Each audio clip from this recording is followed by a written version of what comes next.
Well, Doc, welcome to the podcast. How are you doing today? I'm doing fine. Thank you for hosting me. I'm looking forward to this conversation. I got a feeling it'll make me uncomfortable just by the title of your book. Let's stop being comfortable. I know, let's stop. All right, so but we'll get into your to being uncomfortable. I'm going to ask you an uncomfortable question. What's the best piece of advice you've ever received? Oh my goodness. Oh wow. That's kind of to start with fail fast. Fail fast. That was the best advice that not the best, but still it was the kind of the start for the transformation because I Mm. heard that before. And I learned through the life also I kind of adjusted that worked for me better. So it's not just simply fail fast. It's if you have some idea or anything that you just nurture in your head, it's going to transform and change 99%. And in many cases, whatever you have in your head, it could not work out. So fail fast is try and see if it works, then it's perfect. If it needs adjustment, then adjust, try, maybe fail again and repeat the cycle. Sometimes it just simply doesn't work. So remove from your head and continue with what works. That's really critical. When I was working in my congregation, one of the things we practiced and I wanted to really celebrate was don't be afraid to fail. Because if we're afraid to fail, we'll never try anything difficult.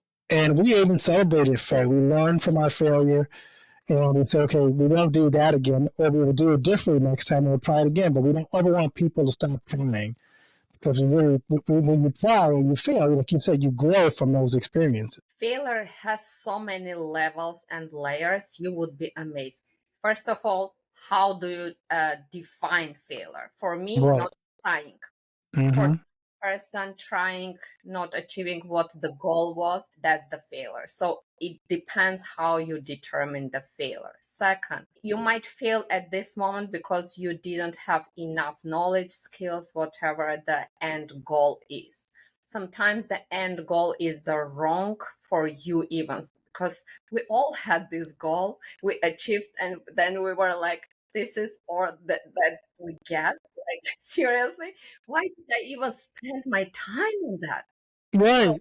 learning through your own experience, don't attach yourself to the end goal as it is.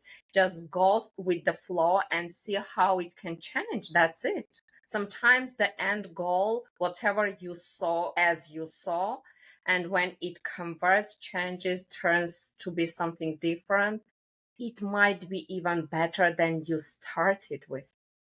Exactly. Good point. I'm curious. I read your bio and you've had an impressive career, but tell us a little bit about some of the people in your life who served to be an inspiration for you or a mentor along your journey. I will mention definitely my parents, my father, my dad. He used to tell me this phrase which stuck with me for my entire life, though I don't have him at the moment and I really miss this. Don't be scared. So that was the phrase that I heard since I was a child. And every time when I would start with something, I had that in my head, like, don't be scared. I knew that I have him at my back. So kind of the protection. And even if you fail, you still have the place to be back and to be loved as you are with all your failures. Maybe that was the reason that I was never scared to fail because I had that encouragement, like, fail, yeah, we have your back. And my mom once, because I believe I got my temper from my dad, if I don't like something, I just quit. I don't tolerate so much. But because I was jumping from one company to another, so she said, unless you become irreplaceable, you can never raise your voice and achieve what you want to achieve. So before you become the professional, it's easier to fight against you versus when you become. So she pushed me to become somebody really at the top of my capacity. And that's the best advice that I received.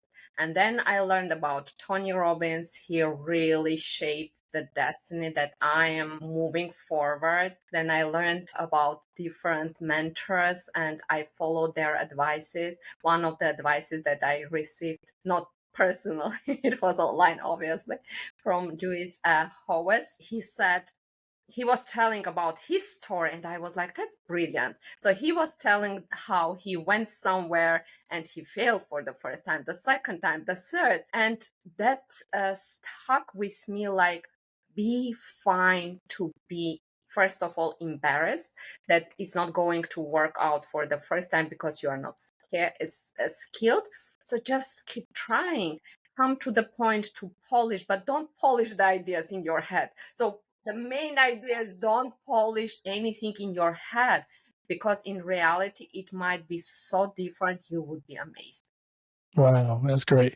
It's funny, I did an interview with one of Tony Robinson's firewalker people, and we did a whole episode on how he's now doing firewalks for people. And he said that firewalk with Tony Robbins changed his life. So small.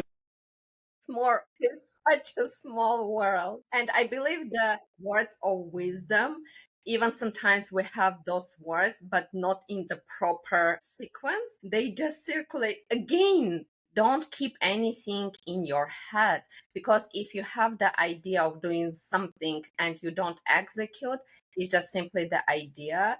And sometimes you had very different expectations, and then once you put on the paper, you are stuck at your own idea with like, oh my goodness, how stupid I was.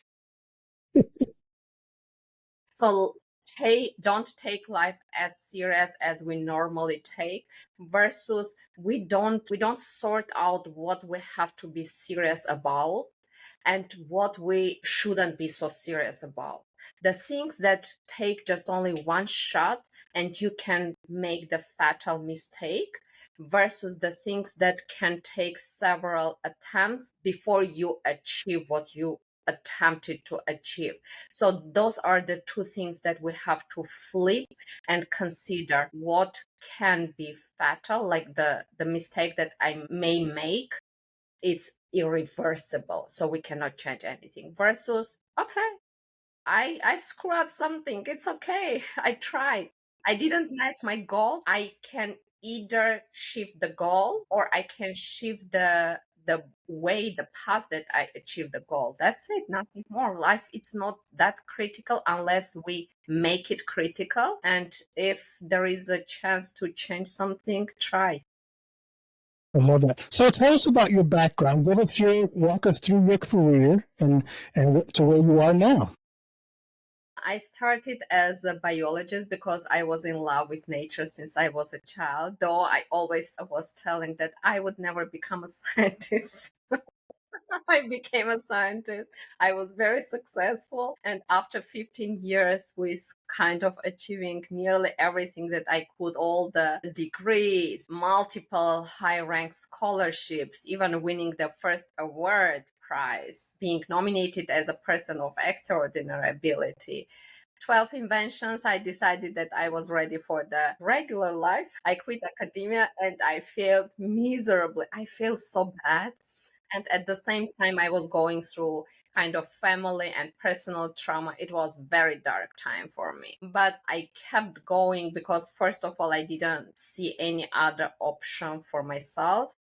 Sometimes you just need to move, because the place where I was so painful that I couldn't stay there. So that was the push for me, the motivation just to move from where the darkness that I was. And then life prepared the completely sharp turn for me. I didn't expect. I transformed my life in 1 second, though it took me 4 years of deep analysis to realize why I was in the dark place where I was. And there was a reason I didn't see before.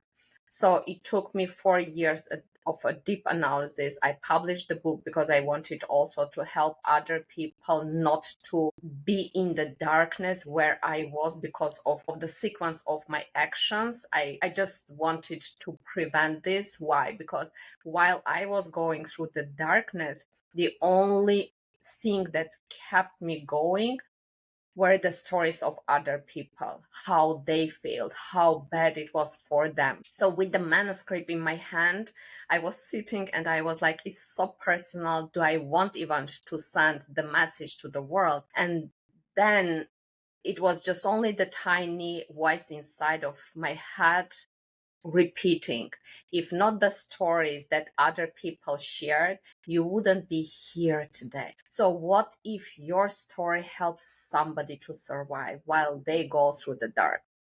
That was the responsibility for me. Even it's very personal, and it's a story of the complete failure. It's not a funny story to share, but the responsibility before even saving one life, why not?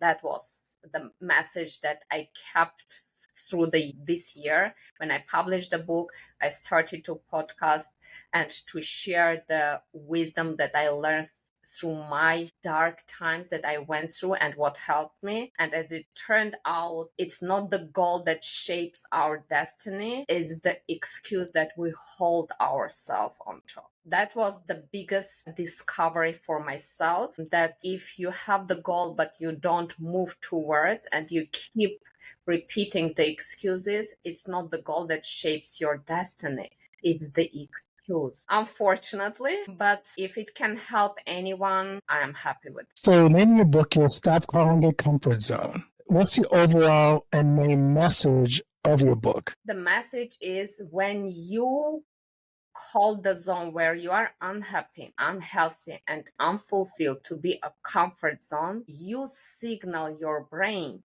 that being unhappy, unhealthy, and unfulfilled is comfortable for you. In that case, your brain will sabotage yourself, because by nature the nature designed us to keep us safe, not happy.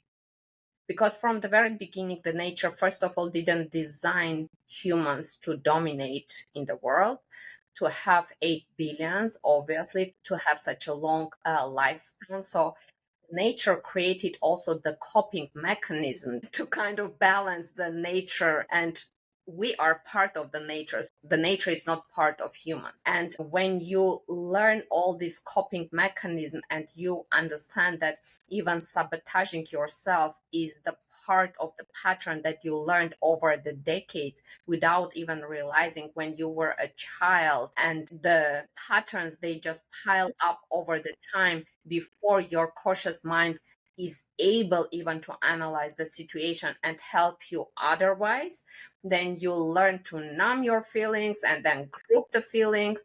And then once you have the subject related, like the category that you numbed, like all the relationships are toxic or not working out, like people can be this. So when you generalize the things like the matter wise, then you attach the feeling to that. And then once you go to this group, you activate that emotion and you just dive directly to that pattern of the actions, other like following actions. And that's what you need to break, because whatever emotion comes from the external world, we have the internal reaction, and the internal reaction has 3 layers. So the first is the hormones, which no one can influence because this is designed by nature to keep us safe. And then the second layer is the neurotransmitters, because once you have the shift in your biochemistry as hormones, then your body gives the reaction as neurotransmitters once we assess the situation. But where you can break the pattern is between the first reaction with the neurotransmitters once you assess the situation based on your experience, which comes from your childhood. You have the ability to influence and to create the second reaction with better assessment. Okay, this is sad, but I can survive. I'm not going to die. And this is where you can rewire your brain. Because if you are stuck between the hormones, which is the first reaction of your body once you have the emotion, and the reaction which was built through the decades based on your experience, if you are stuck in this between these 2 levels, you will never break your pattern. The breaking pattern and rewiring your brain happens when you have the first assessment assessment, and you can change that assessment and stop feeding the negative emotions and overfeed the positive emotions, and then you balance your reaction.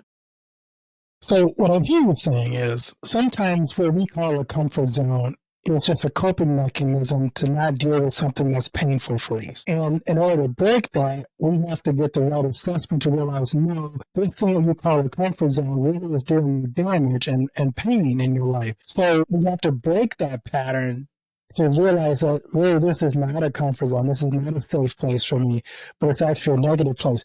How hard is it to get to rewire our minds to realize this is doing us damage? I believe once you start telling yourself the truth, that will set you free. Why? Because if you have this habit to create the fancy words, let's say we created this comfort zone, the fancy word, to explain why we procrastinate. We created even the second fancy word to justify why we procrastinate. I'm trying to make it perfect. No, we are just procrastinating. Nice, right? Right. But it takes work to realize, why am I trying to make it perfect? Because first of all, we are scared to fail. If we fail, then all the spiraling thoughts that come together with the association, what does failure mean for you? And then you just procrastinate, but you justify to yourself, oh, I'm trying to make it perfect.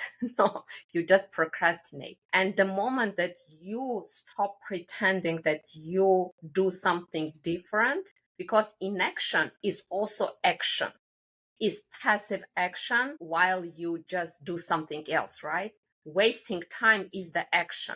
You just don't do anything which you benefit from. When you flip and you see the reality as it is, not worse, not bad, better, but still the constructive criticism is something that will help you because you know what you are dealing with. Do you procrastinate? Do you try to make it perfect? Or you just simply try to find any fancy word to justify that you prefer inaction? So, what are some practical steps to help people or exercises that you recommend for people to step out of that comfort zone, out of that coping mechanism, that safe space, to start looking at life with a more realistic lens?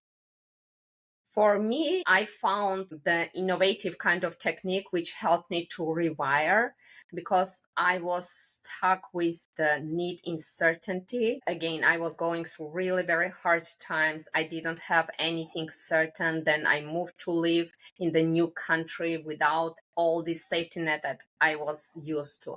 So I changed how I saw the certainty to the point to make my life so boring on purpose intentionally that my body raised the tolerance and adapted to something which was fearful for me. So by doing these exercises from day to day and for weeks and months, it helped me to see a bigger picture, not be scared of the biochemistry which was associated with the fear, and then I could execute faster because you need to rewire your biochemistry.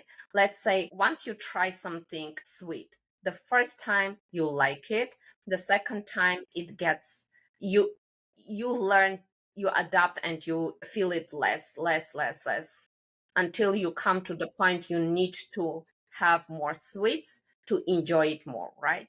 But once you break that and you bring your biochemistry to, you nullify your biochemistry to the point that there are no spikes of entertainment or something which is not beneficial for you, because your biochemistry, again, your biochemistry doesn't understand. There is no connection between your biochemistry hormonal level and the conscious mind. There is no analyze. So once you have these spikes or satisfaction, your body starts to fool yourself that you had perfect day.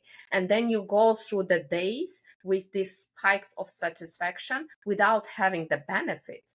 and then you started the year with the same list of the goals that you want to achieve, and you end your year with nearly 90% of the same goals that you want to achieve. Why?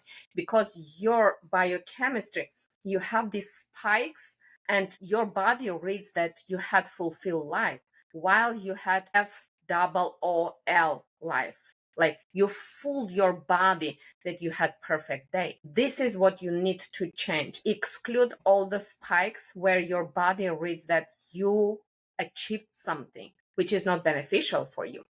So if you have bigger picture, let's say you have bigger picture, you want to create a business, you want to create meaningful relationship.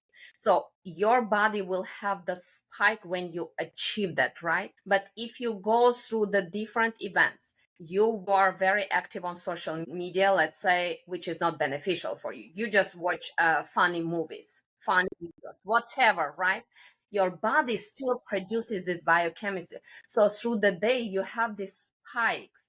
The spike, your body reads that you achieved the goal because you still had the dopamine. You had this dopamine, which is neurotoxin, by the way. It's not the hormone of happiness, or serotonin. Whatever your body produces, you fool your body that you achieved something while you didn't achieve the bigger goal. That's why you have to exclude those spikes of the so-called meaningful satisfaction, which is not beneficial for you. Once you nullify and you don't have the spikes, your body would come to the point like, what the hell is happening? I'm bored here. And then it will shift your, and then you will exit, because you will raise your tolerance towards the fear. Now, step by step, you exclude those tiny spikes of satisfaction through the non-meaningful activities. But you, together with this, you raise your tolerance towards the biochemistry of fear, and then you execute, because you come to the point when there is a cross between the certainty, the fear, and being bored. And that's where you don't want to be. That's the initial point you will execute to avoid being there for any day. Curious, as you have studied this, do you see a difference in how different cultures deal with comfort and discomfort? 100%.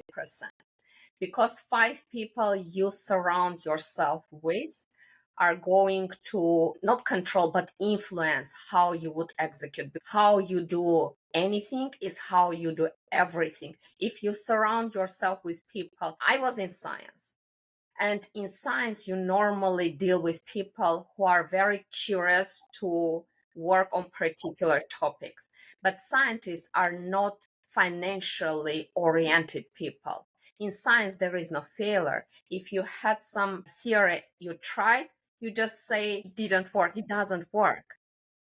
It's completely different in business. In business, you fail, period. But because I was in science for 15 years and I was surrounded with those people, this is the attitude that I tried to manifest in business, and it didn't work. I failed miserably. So be meaningful of 5 people you surround yourself, money wise, relationship wise, health wise, fit wise, and wisdom wise. So those are the people that will bring the standard for your group. And this is where you will tend to be within the next 1 year or the coming 10 years, whatever time you dedicate to spend with them. When you were writing this book, what was the most surprising thing you discovered from writing it? For me, it was interesting because I was searching for the answer how to let the past go. I was very stuck, and listening to the motivational videos like let the past go, it didn't work for me. And I was like, just stop repeating that question. It's not only it was ineffective for me, it was pissing me off. And I was curious, how is it possible that some phrase which worked for millions, it didn't work for me? Am I that special? Or did I have something very special before that happened to me? As it turned out, you are just stuck because you don't know what you let go. And unless you know what you let go, it took me 4 years to discover what I needed to let go. And it took me 1 second to let it go. It was the blame from the childhood that I carried through all these years. And after I was like, wow, that's kind of, and we all, not all, but many of us who are stuck, you are stuck because you don't know what's happening with you, why you keep repeating the same pattern, even you think that you do act differently, but you still repeat the same action with the different people. And for me, one of another discoveries was that we repeat the pattern of the relationship completely the same that we learn from our family. Let's say if the child grew up in the family where there was an affair, the chances that she will repeat the same challenging relationship, she will not go with the partner who can just walk out on her. How is it even possible that we choose our pain as well? It's not very logical. So I learned through the analysis that somehow we gave the promise to ourselves that it will not repeat in our life. So we are so conditioned to prove that somebody was wrong from our childhood that we repeat the same pattern to prove the person to be wrong, that it's possible to change it. We are so stuck in that moment which we want to change something that we repeat to be able to change it, while it's simply meaningless because you waste your time. And then second, there was something else that was impossible to change. Just understand why you repeat the challenging relationship. What do you want to prove, if there is something that you are trying to prove, and what is the end goal for you? If there is no meaning, find the answer and move on. Don't let go. I will never give the advice anyone let go. Understand, what do you need to let go? You will let go in 1 second. So after you've done this, what future projects are you working on? I'm actually preparing myself for the TEDx talk, because while I was failing over and over again, and we all know that the meaningful actions start with finding your why. I had my why, but it seemed like it was not working. And I was like, how is it even possible that the why doesn't work? It made no sense for me.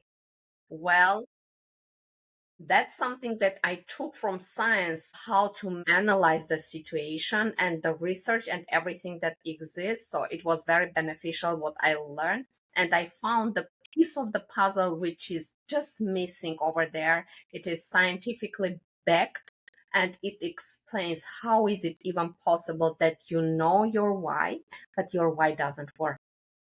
I love that. It should be a great TED Talk. I hope for that, fingers crossed. So I'm curious, Doc, what would you like your legacy to be? I'm working with the females, especially the successful business owners, to help them to remove the toxicity from their life, especially if they carry that mindset of them being not worthy of love since they were a child, and they just project it in their own relationship and they cannot find the right partner for them. I am very passionate about helping women to live their full potential, not only at work and in business, and to reach not the highest, even to the roof and like to the moon and back, but to find their true love and purpose in the relationship and live exceptional love story they deserve.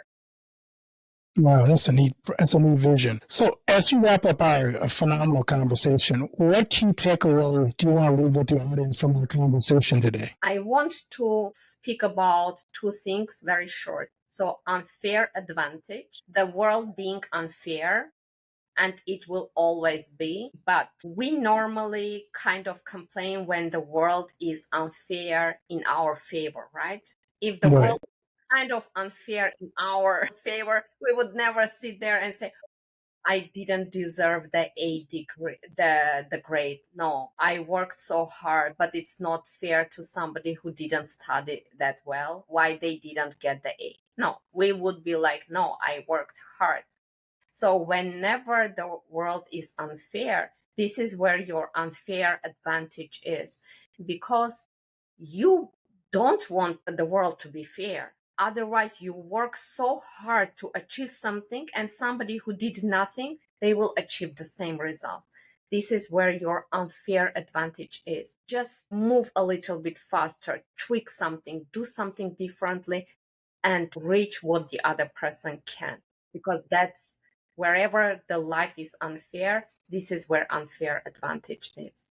And the second is stop using the word help. Because when we ask for the help, unless we really need help, it fills your body with the emotions that you need help.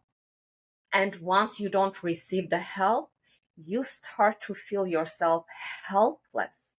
At certain point, if you keep repeating yourself, I need help, I need help, I need help, over the time, you feel yourself with the emotions of being helpless, powerless. If you need assistance, ask for the assistance. If you need guidance, ask for the guidance. You need advice, ask for the advice. Don't ask for help. Stop uh, stop manifesting that you are helpless. Bring the awareness to the words that you express and how you associate the words in yourself. So that would be the best advice that I can give somebody. Just watch your words, the vocabulary that you use, and what do you associate with that. And then life will change. I love that. Where can people find your book? Stop calling it comfort zone. Be uncomfortable to be uncomfortable to be comfortable.